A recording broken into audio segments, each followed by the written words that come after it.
vamos a hablar del régimen oligárquico y las reformas democráticas. En particular, nos vamos a parar en la ley Sáenz-Peña, que es una ley fundamental para la vida democrática de nuestro país, porque es la primera ley electoral que incluye el voto secreto, universal y obligatorio. Los objetivos que consideramos primordiales que puedan incorporar e interiorizar luego de esta clase es que sean capaces de comprender los principales postulados de la ley Sáenz-Peña, que puedan visualizar los objetivos de la oposición al hegemonismo político como disparador para lograr visibilizar el fenómeno de la democratización y que puedan identificar claramente las diferencias entre la forma de elección de las autoridades antes y después de la sanción de la Ley 8.871, conocida como Ley Sáenz-Peña, que se sancionó el 10 de febrero de 1912.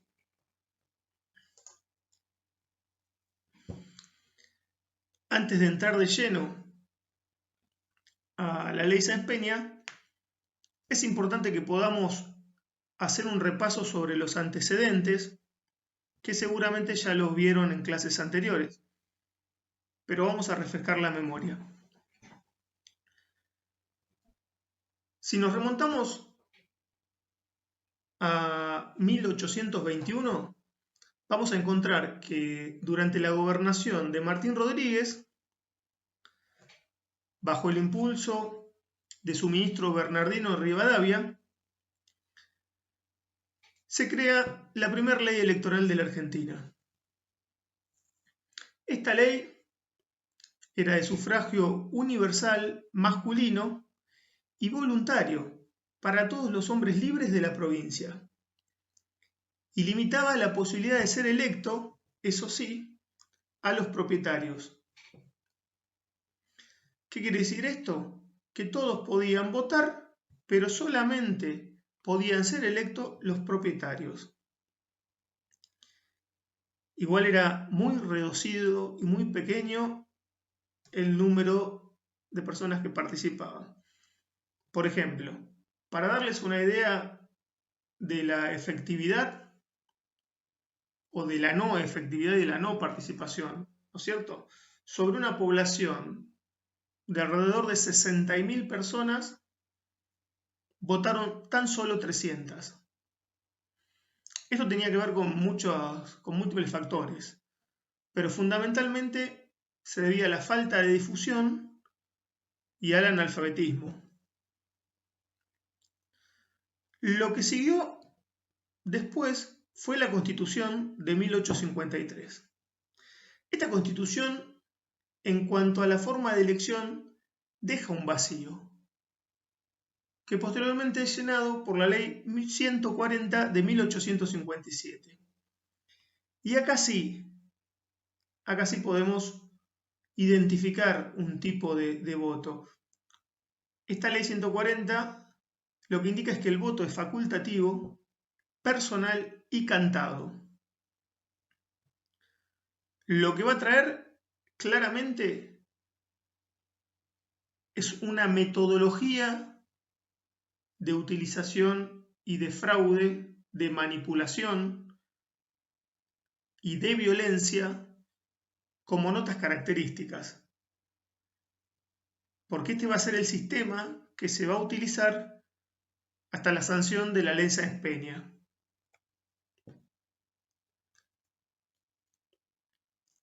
Vamos a ver cómo se realizaba la forma de elección previo a la ley Sáenz-Peña. Como mencionamos aquí, el país estaba dividido en 15 distritos electorales, en los que cada votante lo hacía por lista completa. ¿Qué quiere decir por lista completa?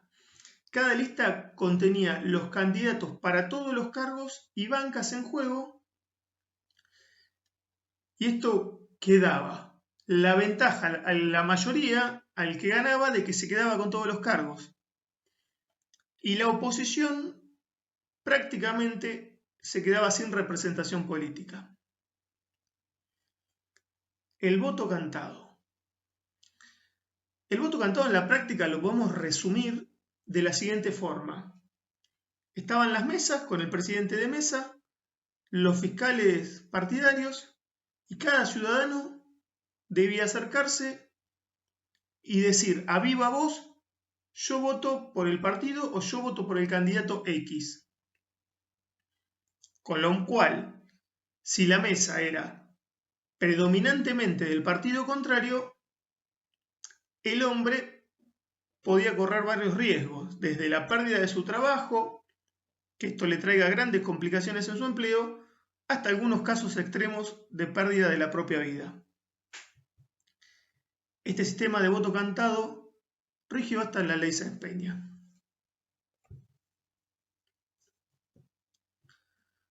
Otro factor que influyó en la convergencia hasta la creación de la ley Sáenz Peña fue el factor de la inmigración. La llegada de los inmigrantes va a provocar conflictos sociales muy importantes. Y está claro, como mencionamos acá, que tenían una exclusión política terrible. Ellos no tenían participación en la vida política. Esto va a generar presión sobre la renovación política. Y las ideas que trae sobre todo la inmigración terminan explotando a fines de la década del 80 y a comienzos de los 90. Las llegadas de dirigentes anarquistas y socialistas van a empezar a complicar el poder de los patrones de estancia, cosa que nunca había ocurrido antes, ya que cualquier disputa de poder era solo entre partidos amigos, todos pertenecientes a la burguesía. No estaba para nada en juego el modelo. A nadie se le podía ocurrir criticar el modelo agroexportador en estos tiempos. Estos inmigrantes sí, que llegados de Europa, que conocían cómo era el capitalismo, que vinieron también con sus críticas al capital, a la industrialización y a la propiedad de la tierra, porque no nos olvidemos que la mayoría de estos inmigrantes también llegaba con el sueño de la pequeña propiedad, cosa que va a ver frustrada en el país y que en paralelo comienza una convulsión. Por un lado, con las huelgas en el sector gremial, con la sindicalización creciente, con la radicalización del movimiento obrero, como mencionamos acá, que es una gran rama naciente en esta época.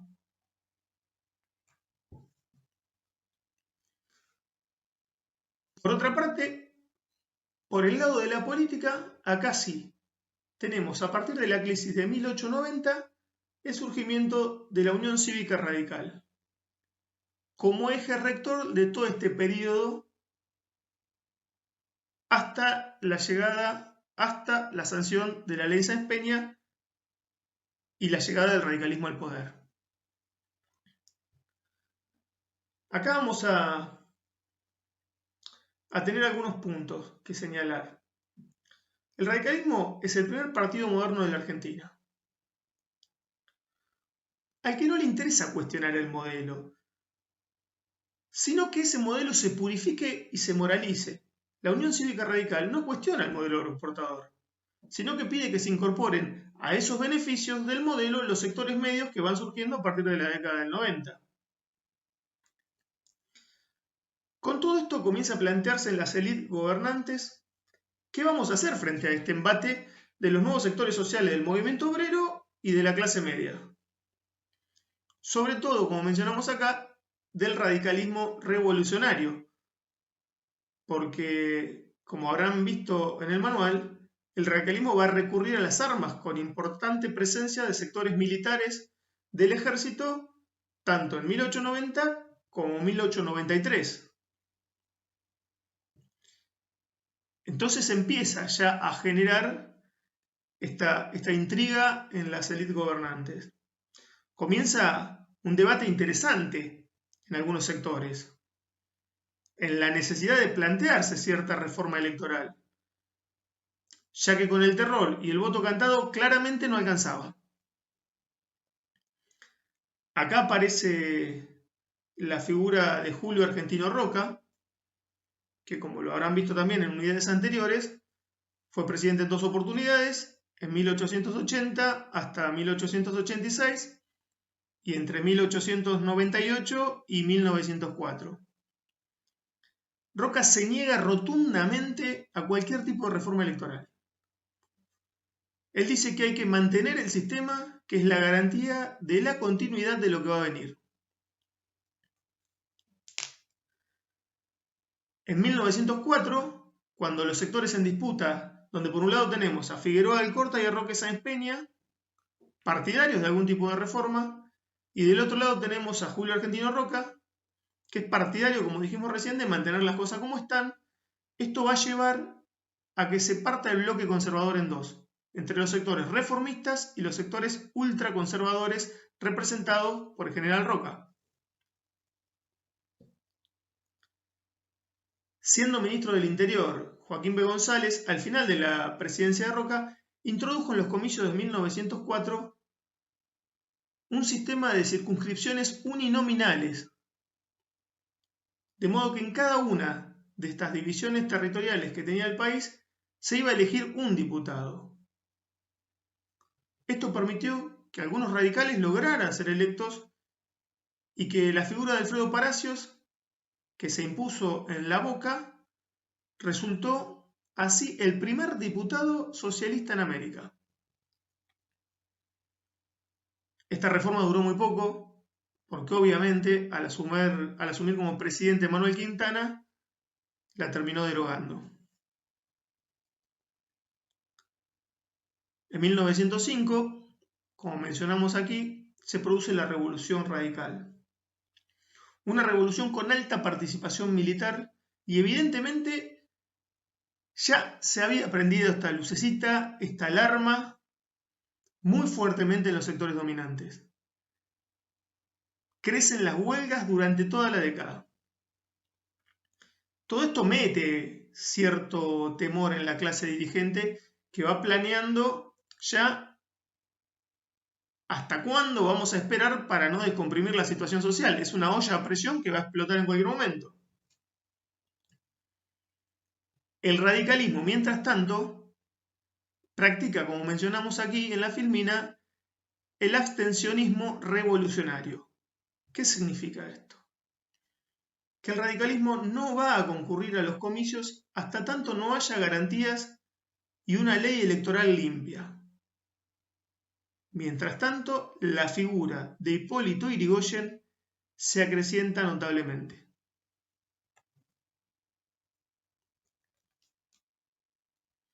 Cuando Roque Sáenz Peña llega finalmente a la presidencia en 1910, luego del centenario y los festejos, bajo un régimen de terror, porque hubo una gran campaña anarquista durante la semana de mayo de 1910,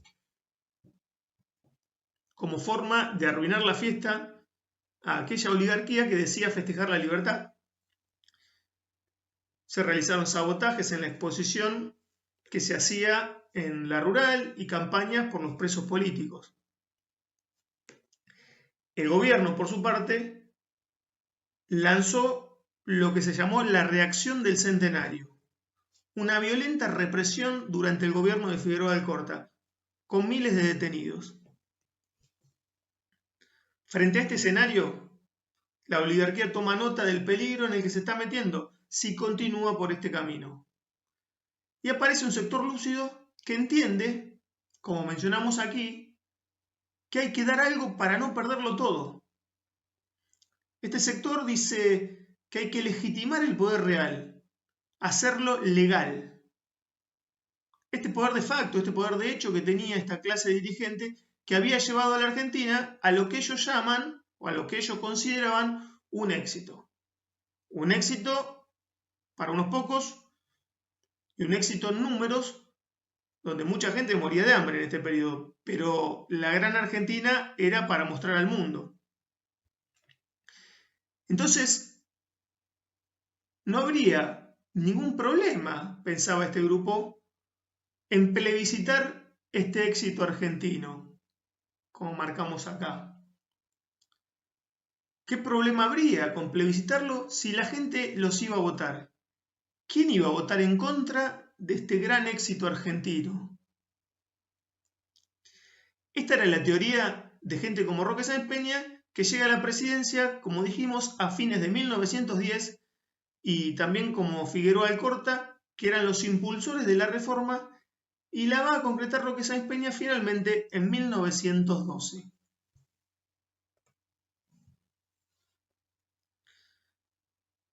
La ley de reforma electoral fue proyectada, como mencionamos aquí, en 3 etapas.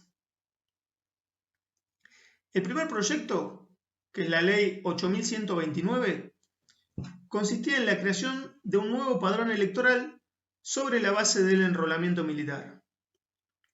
Aquí cabe, y es importante mencionar, un paso previo a esta reforma electoral.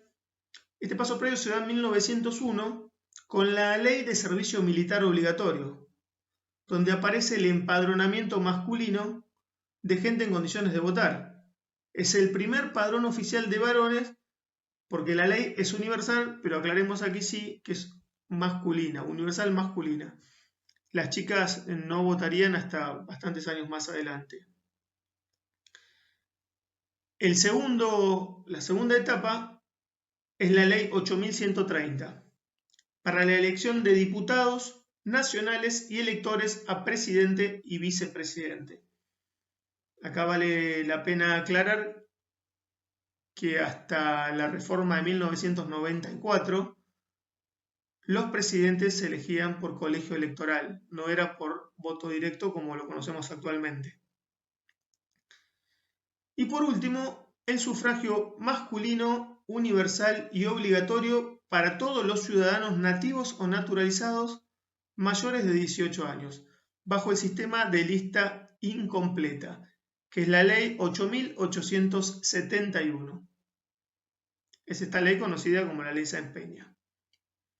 Y acá sí, una gran diferencia a todo lo que conocíamos hasta ese momento, todo lo que explicamos antes. Aquí desaparecen de esta manera, por ejemplo, el voto cantado, que es cambiado por el voto secreto, desaparece la lista completa, que es cambiada por la lista incompleta, no hace falta que todos los cargos se ocupen por todos los candidatos del mismo partido. Aparece el cuarto oscuro, aparecen los fiscales, aparecen las garantías formales en cuanto al sistema de votación. Así que miren si es importante esta ley y miren si cambia un paradigma de época en cuanto a la elección de autoridades. Sáenz Peña va a morir en 1914. Él no va a llegar a ver la primera votación nacional. Sí llega a ser testigo de las votaciones regionales, donde ganan los radicales abrumadoramente. Tanto en Entre Ríos y en Santa Fe, la Unión Cívica Radical también gana en los comicios legislativos porteños y al año siguiente obtiene la gobernación de Córdoba. Esto enciende una gran alarma al sector conservador. ¿Por qué? Parece que el pronóstico de cómo no nos van a votar no se estaría cumpliendo. Todo lo que apostaron a que se elija nuevamente el éxito argentino y que el radicalismo iba a ser una minoría y una leal oposición, no se estaría cumpliendo y el radicalismo estaría obteniendo abrumadores triunfos. Esto motiva a que algunos sectores quieran tirar para atrás la reforma, por lo cual es importante destacar la actitud de Victorino de la Plaza, quien reemplazará a Sáenz Peña tras su muerte, que mantiene firmemente la reforma Y así se llega a 1916, cuando el radicalismo llega a la presidencia en la figura de Hipólito Yrigoyen.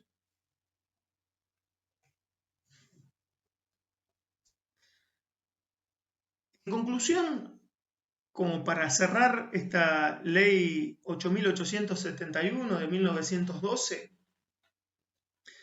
podemos inferir que solamente cuando estuvo clara que la competencia y el posible ganador era un partido como el Radical, que no planteaba grandes reformas, ni cuestionaba el modelo agroexportador, ni el modelo social imperante, recién ahí la oligarquía accede a la reforma electoral, cuando tiene garantido que su poder no va a ser tocado, sino que se va a tratar de cambios políticos. Es decir, a ver, alguna, si quieren, democratización no muy profunda de la sociedad. Es ahí recién cuando aceptan la reforma electoral, aunque hay sectores que la seguían negando y resistiéndose inclusive a pesar de esto. ¿Qué nos deja esta ley? Y acá lo señalamos, el fin del fraude, que significó un notable avance hacia la democracia en la Argentina, y la posibilidad de expresión de las fuerzas políticas opositoras que habían sido marginadas del sistema por los gobiernos conservadores. También un notable aumento de la participación electoral, ya que para 1914 se llegó a casi el 63% del padrón, mientras que en las últimas elecciones anteriores a la ley Sáenz Peña apenas se había llegado al 5%. Así que esto es fundamental, que podamos entender todas estas diferencias y estos cambios que se producen previos y posteriores a la ley Sáenz Peña de 1912.